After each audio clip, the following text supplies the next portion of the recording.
It's really been just such a wonderful day of presentations. I'm very delighted to be with all of you today.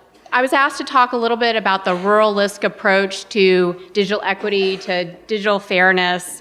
As an introduction, Local Initiatives Support Corporation is a national nonprofit and community development financial institution that works with residents and partners to forge resilient communities of opportunity across America, equipping communities with capital, strategy, and know-how to become places where people can thrive. And Rural LISC, LISC's national rural program, believes in rural America. For more than 2 decades, we've provided support to rural communities, making them good places to live, work, do business, and raise families.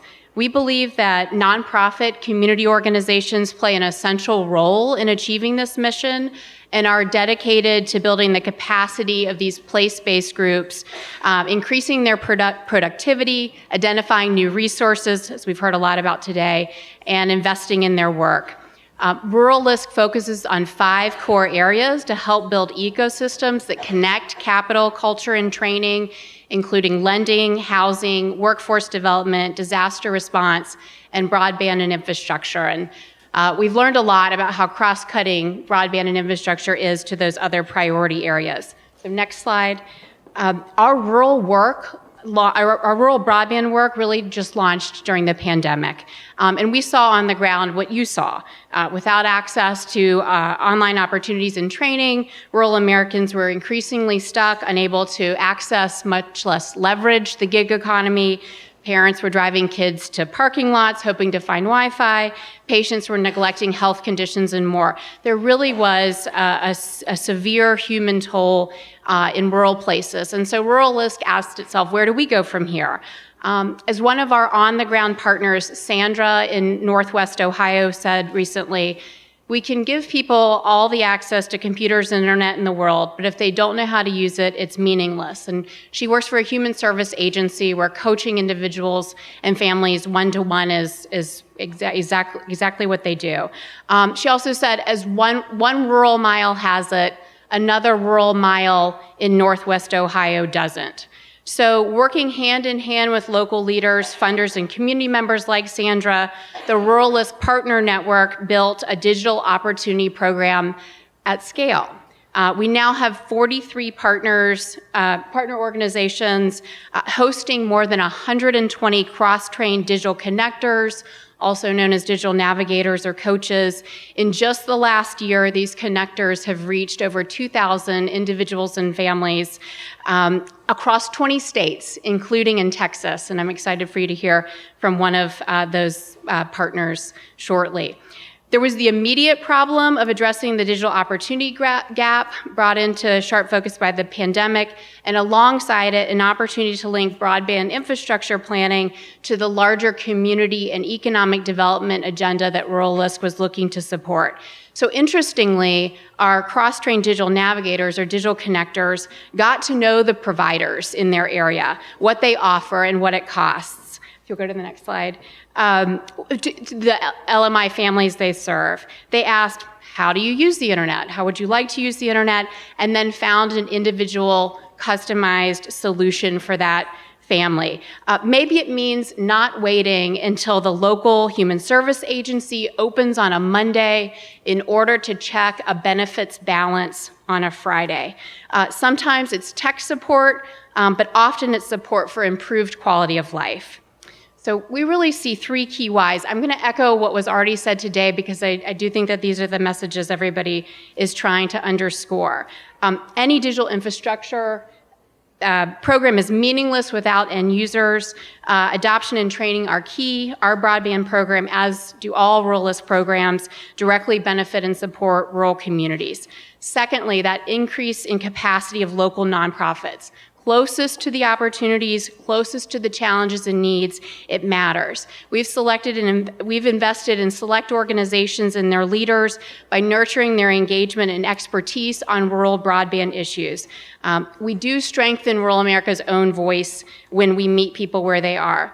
And third, we also, as Joanne talked about, believe in building public-private partnerships to advance digital equity, believe in local choice, technology solutions for rural America, are as varied as the demographic itself.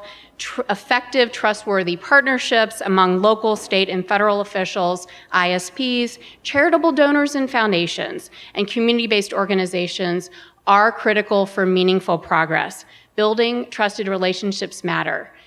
One of the things we like to say is high-speed internet is important, but this work moves at the speed of trust.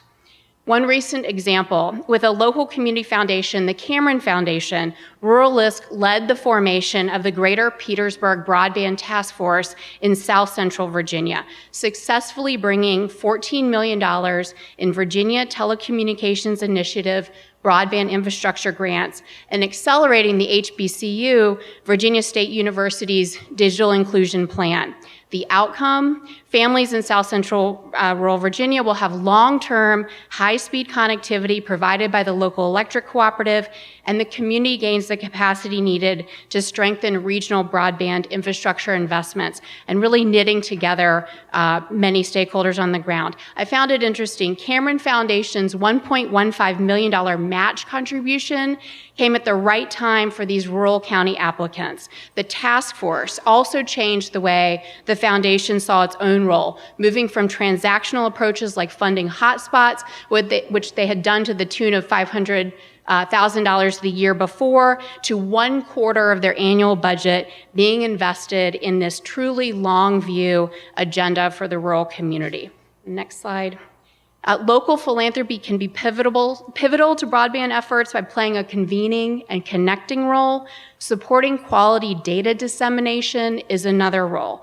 For its part, Rural LISC has introduced diverse resources to our partner network, including the Affordable Housing Developers Broadband Handbook, written in collaboration with CTCs, many thanks to Joanne and her team, and a nationwide EBB enrollment map created by our digital equity fellow Liz Lima, fresh from her undergraduate degree in public health. This is a national map that will be updated quarterly with affordable connectivity program data so that communities can easily visualize the neighborhoods with high eligibility for this important new federal aid. As shown here, just 15% of nearly 2,000 eligible households in Prairie View, Texas, enrolled in the $50 a month internet discount program. So outreach from trusted local organizations is key to the success of the current program, ACP, and as Joanne rightfully said, really seeing the way that the ACP integrates with the broadband infrastructure funding and deployments.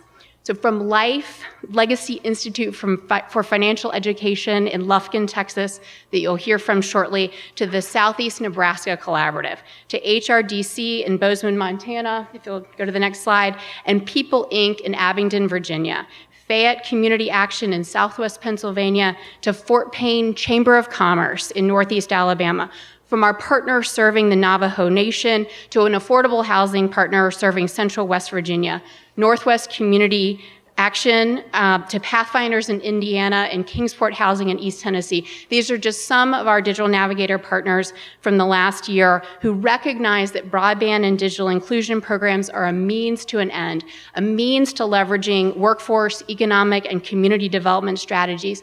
By doing this startup work around digital inclusion, they're now finding ways to layer, to integrate, to invest in more robust technology-forward activities, services, programs, and outcomes. COVID influenced the immediate focus of what a digital navigator does at these organizations, but they're increasingly integrating this work into their broader missions. Here's an example. Our community leader in Perry County, Alabama, Amifa Butler, as part of the Digital Equity Peer Network at Rural LISC, found that it was critical to her understanding of what a good connectivity solution would look like. With her new knowledge, Butler told me recently, she became an effective advocate at town hall, at the school board meeting. As Perry County community navigated the world of broadband planning, she was able to engage with internet providers, be informed in evaluating technology options, and really be a community asset as Perry County moves forward. Just from this 9-month Digital Navigator program that she took part in.